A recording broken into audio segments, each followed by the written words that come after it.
I hope you can see something. We can see. Can you see it? Yes, yeah. Perfect. Okay, good morning, everyone. I'm Matteo Zanfrognini. I'm working in the HPC research group in LEONARDO labs in Italy. And I'm currently working on the development, the usage and the development of waLBerla for the simulation of turbulent flow, which is the topic of my talk. Here, I'm briefly summarizing the topics I will touch during this presentation.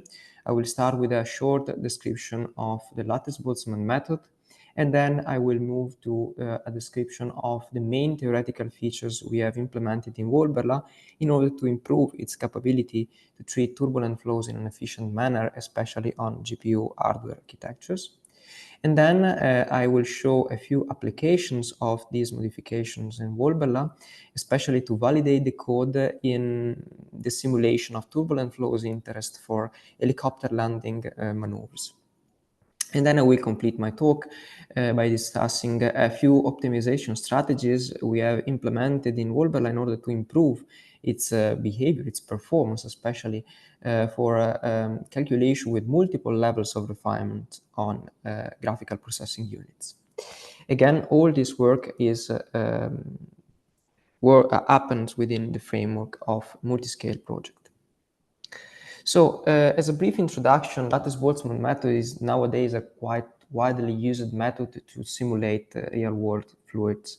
And the idea is totally different with respect to conventional CFD solvers like finite volume methods, because the idea here is not to solve Navier-Stokes equations directly to obtain macroscopic quantities like velocities or pressure or density, but instead to treat and modeling the dynamics of microscopic particles that are reside on the nodes of a Cartesian lattice and which can move only via a set of discrete velocities. Here, this is summarized in these two graphs here, in which we consider a two-dimensional grid, in which the nodes represent effectively the locations on which particles can live, while the arrows are representing this set of discrete velocities that the particles can have. And in this case, in LBM, the quantity of interest is the particle distribution function, here denoted as f of I, which tells us the number of particles per unit volume at a given lattice node x at time t, having a given discrete velocity c of I. These quantities are extremely important because taking the moments of this distribution function, we can obtain macroscopic values. For example, the velocity or the density of the fluid at a given point. The central algorithm of a lattice-Boltzmann method is a coupling between a streaming step and a collide step.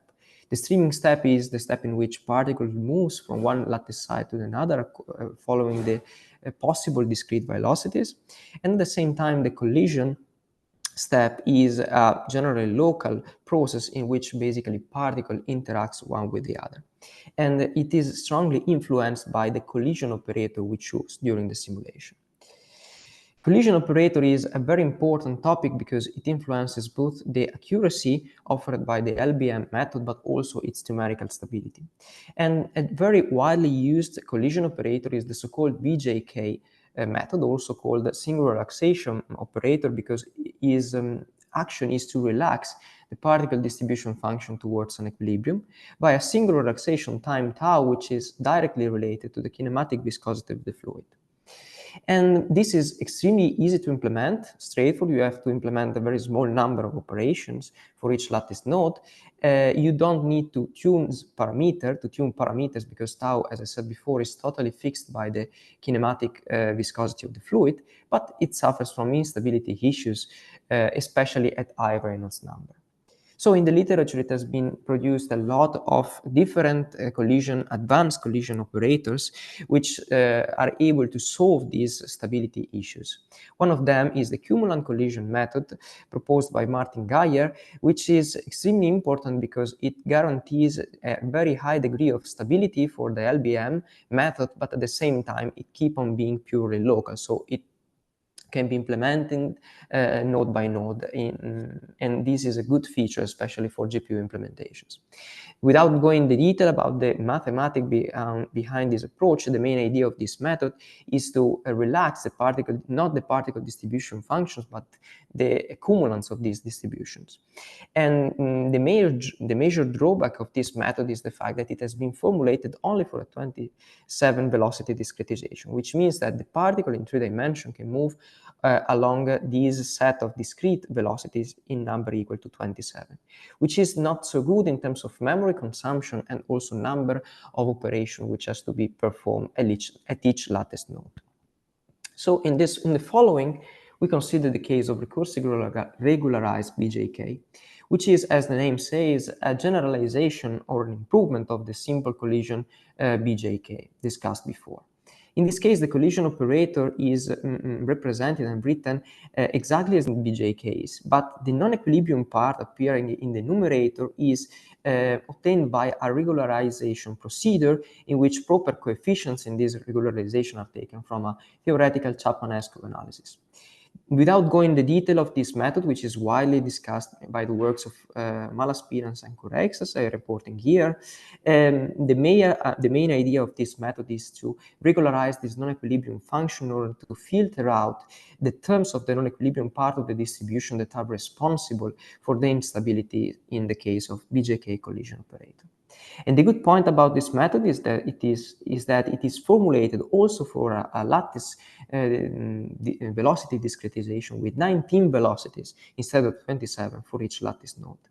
This is good because in this way we reduce the memory footprint of the calculation, but at the same time we'll have to perform a smaller number of operations for each lattice node. So having implemented this in waLBerla, we have tested this on 2 academic cases, so basically the lead-driven cavity and the flow past a sphere. On the left-hand side, I'm showing the number of gigalattice updates per second in the lead-driven cavity case, computed for the BJK collision and the recursive regularized collision. And as you can see that the penalty associated with the recursive regularization is very small, especially considering the huge increase of stability that this kernel can guarantee. At the same time, looking at the flow past a sphere, this is another important test case, because at this Reynolds number, while keeping fixed the same samplings, for example, if we perform the calculation with the collision, with the BJK collision, we will observe a lot of numerical artifacts in the simulation domain that are due to the poor stability of this collision, while in the recursive regularized BJK, shown here, no artifact, no oscillation are seen, which is an hint of the fact that effectively this collision improves the stability of our calculation. So, as another step important for performing turbulent flows calculations is the fact that direct numerical simulation are practically not possible for real flows, because in these cases you should sample all the spatial and temporal scales of the flow, which is computationally impossible. A good alternative strategy is the so-called large eddy simulation method. In this case, basically, only the larger scales are effectively evaluated from a numerical point of view, while the smaller scales, which have a more universal character and mainly a dissipative role, are included in the simulation via a subgrid modeling.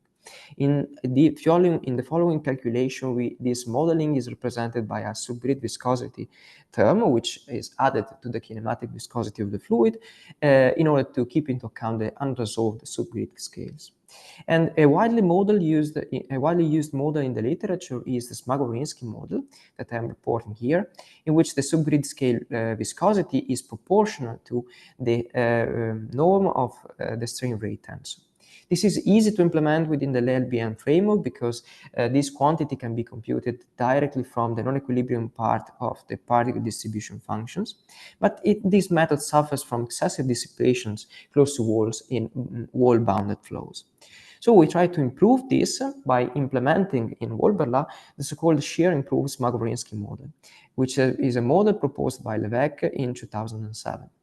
With this model is an improvement of Smagorinsky because it simply subtracts to the norm of the instantaneous strain rate the low frequency component of the strain rate itself, here modeled as the time average of S.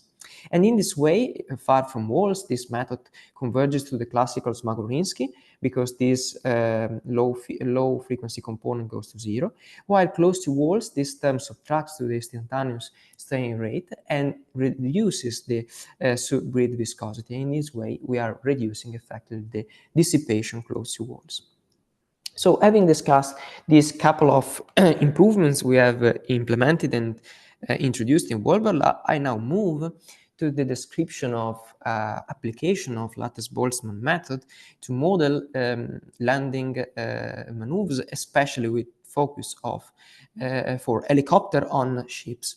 And the idea is that this is an ideal test case because it's very well studied in the literature, but it's both from a computational and experimental point of view. But it is also extremely interesting because it's a very complicated task, in the sense that you have to combine both a proper description of the wake due to the ship in different wind conditions, but at the same time you have to properly model the rotor aerodynamics for the helicopter. And then you have to merge everything together to obtain basically a coupled simulation in which the helicopter aerodynamics is properly influenced by the wake of the ship. Because of time reasons, in this talk I will mainly focus on the description of the wake of different ships model, also to validate the accuracy and also the numerical efficiency of the features that we have implemented in waLBerla. So as a first example, we consider the simple frigate shape 2 model, which is represented here in a 1:100 scale, which is widely used for wind tunnel experiments. And we test the code by considering 2 different wind conditions, the headwind conditions and the green 45 wind conditions, which corresponds to 2 different situations in which the wind comes from different direction with respect to the main axis of the ship. Here I'm reporting the experimental condition we have tried to replicate with waLBerla, which are taken from this paper by one, and you can see from looking at the Reynolds number, which are larger than 5 million in the case of headwind conditions, larger than 4 million in the case of green 45 condition, that these flows are expected to be strongly turbulent flows. So basically in the calculation we have performed LBM simulation with non-uniform meshes in order to reduce the overall number of cells while having a very good sampling close to walls. In this case, with 7 levels of refinement, we have reached sampling close to the wall of less than 1 millimeter, about alpha millimeter, which provides a very good resolution close to the ESPResSo model. So this simulation, the results of this simulation are reported here. We start with the headwind condition, and in this graph I'm presenting the velocity magnitude normalized with respect to the free stream velocity, so the wind velocity. And you can see that basically the flow is in this case mainly inertia driven, because you can see separation, strong separation due to the shape geometries of the ship itself.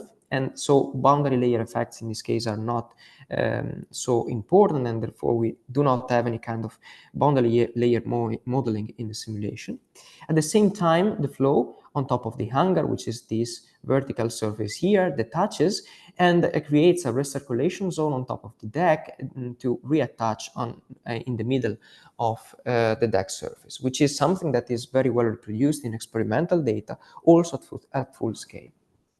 In the inset here, I'm representing the instantaneous velocity, which with many small scale vortices, small scale eddies that basically indicate the appearance of highly turbulent flow on top of the deck where the helicopter is expected to effectively land. So to compare in more detail the accuracy of the model, we have considered the velocity profiles on top of the deck behind the hangar at different distances from the hangar door here. And these are reported here in the figure below, but to increase the in order to better probe the accuracy of our implementation, we have considered the velocity in the mid-deck plane at hangar 8. And we have probed the velocity, the longitudinal and transverse component of the velocity, and compared them with the experimental data provided by you. And as you can see, for the y component, the agreement is almost perfect, while for the longitudinal component, the quantitative behavior of the flow is very well captured, but still we predict a little bit a velocity which is a little bit smaller than the experiment, close to the middle of the ship itself. But in any case, because of the small cost associated with this kind of computation in terms of preprocessing, in terms of number of resources, number of GPU nodes that are required, the results are very good, are quantitatively very interesting. We have also considering the case of green 45 wind condition, as discussed before. In this case, the flow on top of the deck is much more complicated because you have interference between flows separating from the vertical edge of the hangar and also from the horizontal edge of the deck. As you can see here, the flow is much more complicated than in the headwind condition. And also in this case, here I'm reporting the velocity, longitudinal and transverse component of the velocities in the mid-deck plane at hangar 8. And here for comparison, I'm also presenting as blue continuous and dashed line the results of delay detach at the simulation. You can see that LBM results, waLBerla calculations, so LBM results are able to properly reproduce the state-of-the-art delay detach at the simulation, while experimental data are a little bit off, and this is probably due to a systematic error in the experimental apparatus, which is a point very well discussed in the paper by you that I have quoted before. So with this in mind, we have tried to focus on a different ship model, the so-called NGD model, which is characterized by a more complicated geometry.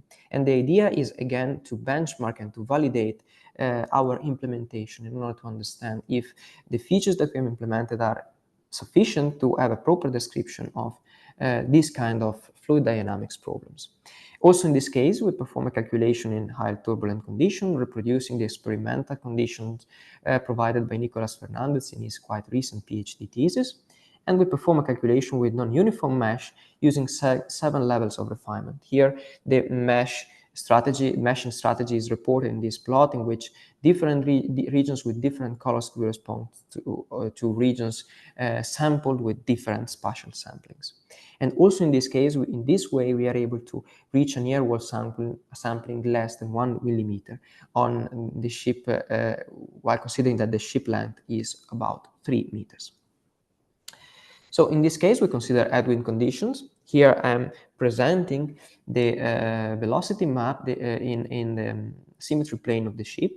You can see that the flow features are qualitatively quite similar to those observed in the simple frigate shape 2 model, with a separation of the flow on top of the hangar, creation of a recirculation in this region on top of the deck, and reattachment of the flow in the middle of the deck itself. The good point is that in this, the peculiar point of the NGD model is that in this case, on top of the deck, the region in which the velocity is smaller than the free stream case is much wider in space as a consequence of the larger dimension of the features of this model. So again, to quantitatively compare the results obtained by a waLBerla with experimental data and other computational techniques, we have considered, for example, velocity along a line in the center line of the ship and located in the mid-deck plane, which is again an interesting plane for helicopter landing deck operations. And in this case, basically, you can see that the longitudinal component of the velocity is very well reproduced with, once compared with the delay detach at the simulation results and also with the experimental data. Again, the agreement improves the more we get far from the deck surface. This could be considered as an hint of the fact that the present way in which we treat solid boundaries in presence of turbulent walls that is to say without any kind of wall modeling and using, in this case, a Bosidi boundary condition, is probably not enough accurate to have a proper description of the flow close to walls. But again, a good qualitative agreement can be achieved. At the same time, we observe that the transverse component of the velocity in this direction is almost zero in this case because of the symmetry of the wake, while the z component of the velocity, which is, if you look at this reference system, this one, is slightly negative because of the fact that the flow detaches from the top of the angle and reattaches in the middle of the deck. At the same time, we also consider another line in which velocities are probed experimentally. And in this case, this line is again in the mid-deck plane, but slightly shifted on the left of the center line of the ship.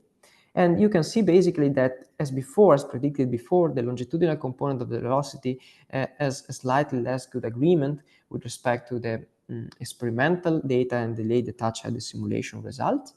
But for the y component and the z component, the agreement is quite good, especially we can notice that in this case, the y component of the velocity acquires a small positive value because the flow basically tends to move, detaching from this wall here on the superstructure of the model, tends to move towards the center line of the ship.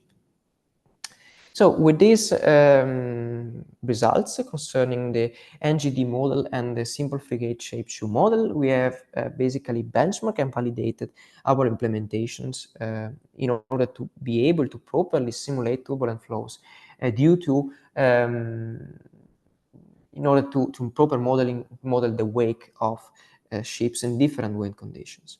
Now I want to complete and to conclude my talk, giving a few hints about core optimization strategies that we have implemented in waLBerla in order to improve its behavior, especially with non-uniform meshes on GPU.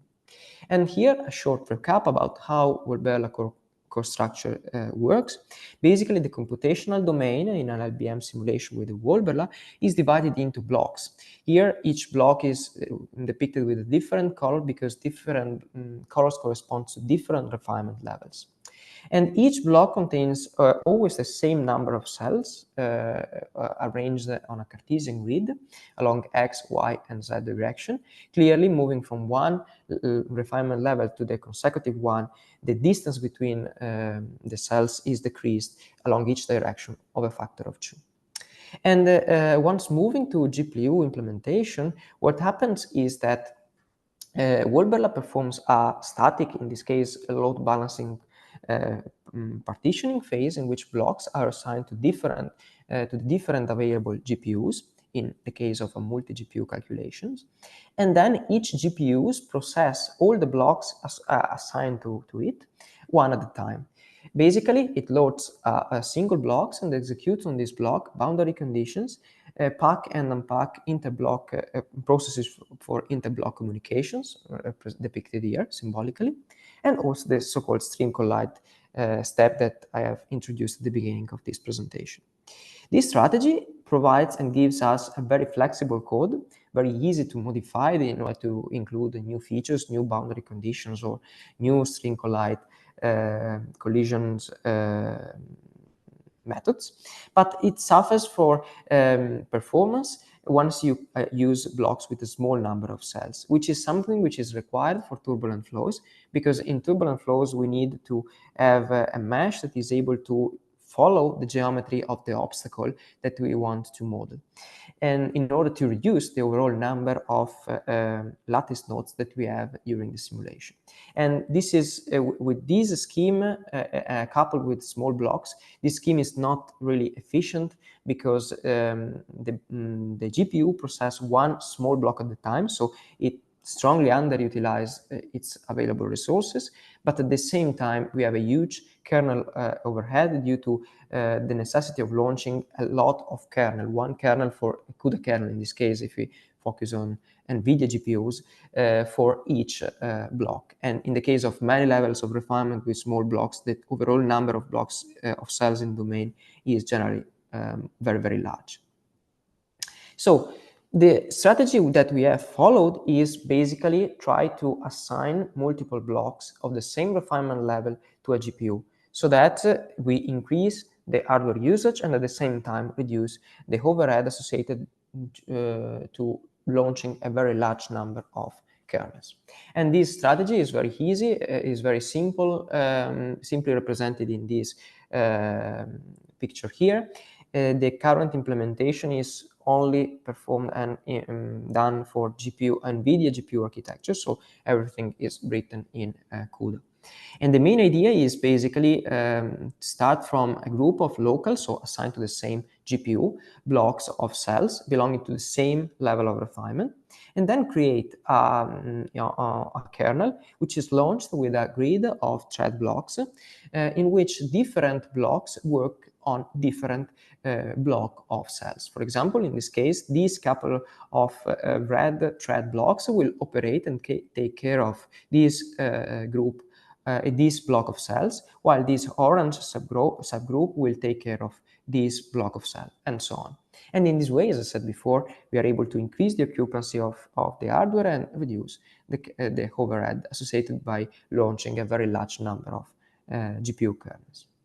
We have benchmarked this strategy, again computing and again performing calculation, in this case with 6 levels of refinement on the simple frigate-shaped 2 model.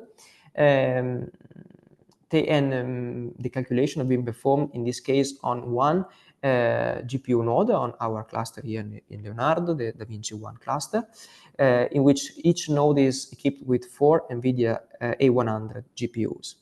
And we have been benchmarked the code by computing the gigalattice updates per second, using this definition, which takes into account the fact that the calculation that we are performing are executed with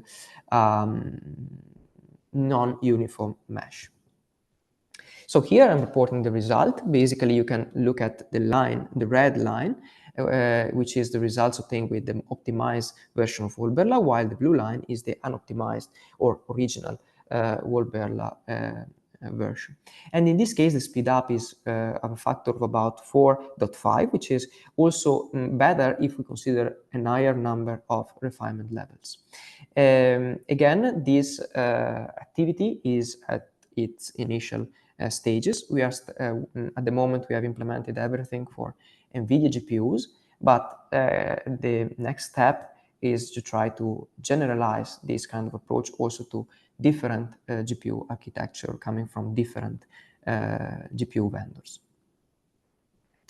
So with this, I have concluded my talk. I just want to give you a few future perspective about the work that I'm presently carrying out. And again, as I said before, we will in the future we will try to focus on the optimization or grid refinement implementation on GPU, especially trying to improve again what I've just shown you before in terms of code optimization, but also trying to reduce the overall usage of the memory, which at the moment is quite important, especially if we consider a lot of refinement levels, that is to say 8 or 7, 8, 9 levels of refinement in our simulation. At the same time, we are started working on trying to modeling the helicopter rotors to in the future performing the coupled simulation in which we have both the ship and the helicopter. And in this case, this work is done by my colleague in the Leonardo helicopter division. And the idea is to try to model the rotor of the helicopter via a line actuator model, in which basically the helicopter, the blades of the helicopter rotor are represented basically as the force they exert on the fluid, not directly as solid moving walls. This is a good compromise between very good efficiency from a computational perspective, but also a very good accuracy. And again, for future perspective, we are start working on improving the capability of waLBerla to treat solid walls and possibly moving walls in presence of turbulent flow conditions. So with this, I have concluded my talk. This is an acknowledgement of the MultiXscale project and all the partners involved. And with this, I thank you for your attention.